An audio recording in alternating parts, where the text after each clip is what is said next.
in action by other covenantal units. What fact are you aiming to establish with your caregiving? You see, because we're going from law, lyric, evaluation to fact. So here we are evaluating the situation, heading toward a fact. What should be the situation given your evaluation of the problems? Now, day 9. Okay, so did you get that? I did get that question. Okay. Okay, day 9, I call it phenomenology. Given art's capability of helping us see ourselves, to evaluate ourselves, what is the image of God? What is the man that should emerge? That is, phenomenology, as I understand it, has helped us to bracket in this way. This is one of my favorite things. You're sitting at your window and see a squirrel outside in the yard. Then you bracket that. Seeing yourself sitting at your window looking at a squirrel. Now bracket that again. See yourself seeing the squirrel. This evaluation gets complicated and eventually impossible, but what fact emerges from it that is useful in relation to the church and culture? In other words, art helps us see ourselves from outside ourselves, right? How that's an evaluation. I'm trying to get into putting Eric into the law, lyric, evaluation, fact thing. So here's a way of evaluating that art does. How does that help us in his part, which is teaching art, teaching church culture?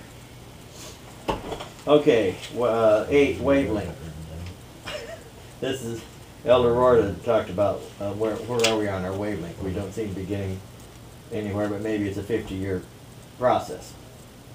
When you evaluate the narrative of the church and her mission, what fact for specific action emerges? Because see, his heart in day 8 is church and mission, and nextly, what time is it? In other words, what part of the Bible applies? Are we on a 6-month wavelength as the festival calendar or a 6-month kingly calendar? Should we be in a 7-year debt forgiveness wavelength? A 40 to 50-year jubilee? Or it should be 49. Bledsoe's 3.5-year crisis, or all of them? What fact will give rise to the new imperative best in regard to the mission of the church? What time is it? That is, what wavelength? Okay, so to make... Is this making any sense? Yeah. And I want to, while it's fresh in my mind, I want to say then, you are asking me, or one of the ways that I reword the question is sort of how does that what I want to say is if you don't know your wavelength, then you don't know if you ought to hurry, I guess. If the effects of what you're doing are on a very long wavelength, then perhaps seeing things happen in the short term are an indication that, you know, if something is happening, that may not relate to the wavelength that you're doing. Yeah. And you're tuned wrong. Yeah. They say certain trees don't bear any fruit for 20 years. But, right. Well, this is like the Lord's Supper. Wheat is the same year food. Wine is longer. Joe, there's more stuff on the printer. Would you please look at that? Thank you, Joseph. You know, we can all be Eutychuses when we're not talking. We can all just rest in the... Okay, I was going to ask Joe a question, but I'll ask Esther a question. Okay, evaluate this and give us facts we can use.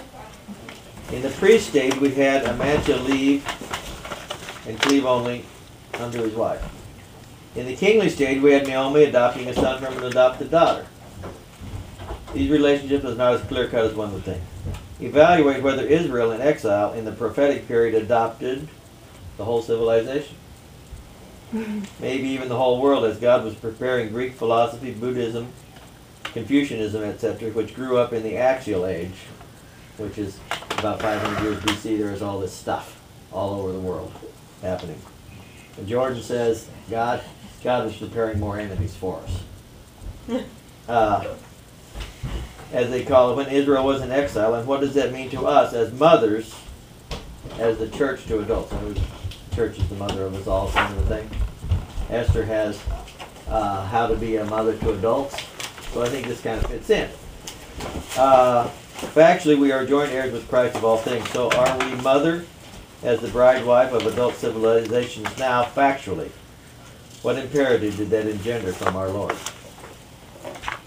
Which I'm claiming is the Great Commission. Comes out. You see. Now Joseph has.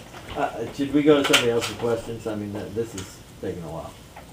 Just Okay. keep reading through. Okay, wilderness. Dear Joseph, Dora, take this to.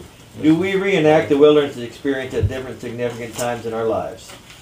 I ask this because Jim Jordan has said that Dorothy Sayers' pattern of raising a youngster repeats itself when we enter into a new job, for instance. In a new job, we are cuddled at first and told the story of the company. Then we must parrot what the experienced people tell us, but then we think, pertly, that we can do better, and eventually we arrive at the poet stage, when all of this is integrated into something new and good, for which we had been hired. Israel had several wilderness experiences, the Exodus, David being chased by Saul, the exile, etc. As you have evaluated your situation, using these patterns, what fact will emerge, do you think, that can be useful later in life when you must evaluate other wildernesses, other dark nights of the soul? Now that's a tough question for a teenager, but he has mothers and fathers here. You see. This. Okay, now who are you playing? Are you playing piano? Okay, here we are. Evaluating music under what? Under the fact that is law. This is very good. This is very interesting. Harold Berman, a professor at Harvard, wrote this tremendous book, Law and Revolution. Law and Revolution. Yeah, right here. I have. He's a Rosenstock Hussey student. Okay. Yeah, page 7, he draws an analogy between the development of law and the development of music. I don't use points, I use ponds. Pond is a bridge. Jim says, don't do points. Okay. For instance, one of the Rothschilds famously is thought to have said, I do not care who writes the laws as long as I control the money. Now, Paul Anderson, P-O-U-L, a science fiction writer, said, had one of his characters say, I don't care who writes the laws or controls the money as long as I write the songs. Okay, ERH says that tone is evidence of the ultimate maturity. At the very end of your life, you can be like the old Lutheran pastor. When he preaches, he just tells you the way it is. Yeah, all the stuff I say is parroted from Scripture, almost. Okay, summing up this four-pond harmony of the analogy between law and music, Rothschild, Anderson, and ERH, tone. Do you hear that your heart could result after evaluation and unto a fact leading to a new imperative in your being poetically, Cates, I think, said, unacknowledged legislator of mankind, as his hand is writing music. He said, elaborate, please, and lead us gently. So, that's kind of a nice thing, I thought. Okay, to myself. Chuck, will not the next symphony be better as you also pass on the busy bee pollinating, sowing, and sowing function? That is, in earlier symphonies, you talked with and helped one person per day. This is how they did it worked, Luke. We had 6 guys, 6 people, and myself. And so, each day at lunch, I would sit down with the person and say, let's write your questions to the other guys. It worked really well. I had this one union steward. It was really neat. He says, I don't really know if I can be a Christian, be a union steward. Because I have to represent some of these guys that shouldn't really be represented. And so I'm talking about the Knights of Labor. That was one of the early union things. And Knights are a Christian. We changed from knaves to knights, says Rosenstock Hussey, when the church took control of the civilization in some way, when the harness for the ox came. Anyway, you failed to pass this on and should make it a fact of the right image in the future. In other words, in the future, Doug, we might want to put in